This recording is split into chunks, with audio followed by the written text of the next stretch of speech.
Hi, I'm John Storms, and now we're on to our second RGB2GO project.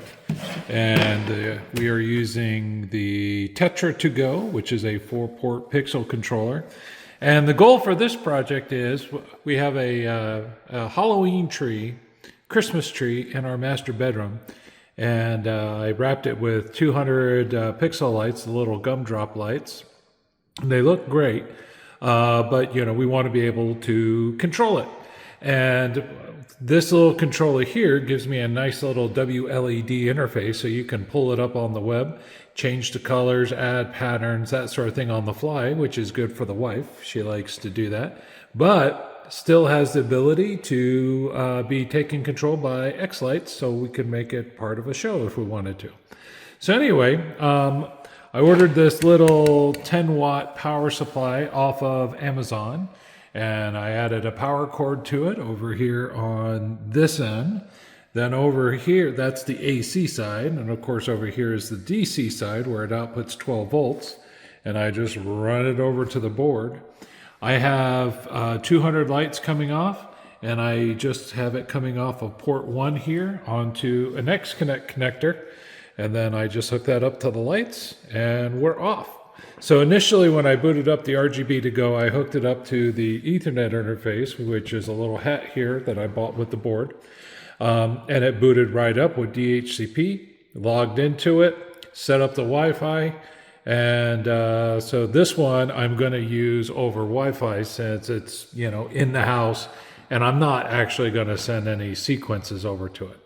But I did want to make it a little bit prettier, so I went on to the RGB2GO website, and under resources, they have 3D printables. So they have this little thing that we printed out today. See, I'm going to try to do this one-handed. Not that coordinated with two hands, but there we go. See, it slides into there real nice. And then that will slide into the ammo box. And I've already prepared a bladder here for the pixel connection. I got a bladder here for the power cord. I just drop this in, put this under the tree, and this will look so nice under the tree. I'm sure my wife will be thrilled to see me put an ammo box under the tree. Yeah, since this is such a small form factor power supply, I was thinking I could print out a better enclosure. But for this year, until we get a little more time, it works just great. So I still need to stick my RGB2GO stickers. But this is a great little device. Controls the pixels, but also gives you an interface to play with. Ooh, my ground connection popped out. Ooh, I gotta make sure those are in there nice and tight. Anyway, so that's this, and we'll get it into the ammo box, and then we'll hook it up to the tree. Okay, so it's in the ammo box, and I found a good use for the second sticker. First sticker went on the cart. But yeah, you open it up, and you can see it in there. I got my little power supply. Then we got the board, little pixel output, power input. Couldn't be any easier than that. Okay, so we have the RGB2GO Tetra board all set up in its ammo box with power cable and output to pixels. It's all hooked up to the tree, and we are ready to go. Okay, this is our Halloween tree. Alexa, turn on Master Tree.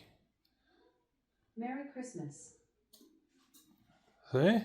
There they are. There's the pixels. Now we have the regular tree lights too, and they work. But this is our Halloween tree, and it has the Disney Haunted Mansion ornaments that do the little show thing, which is great. But the lights are nice. So in the RGB2GO, the Tetra board, you can log into the WLED interface, and you can set up you can save effects to presets.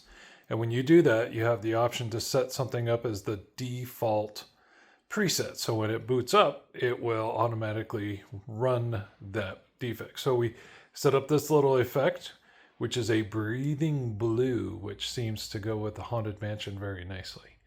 So anyway, RGB2GO, great little solution. It's has the WLED interface So it's easy to use for the off season, but then it's powerful enough that when I want to go integrate it to the big show, I can totally do that if I want. So nice little solution.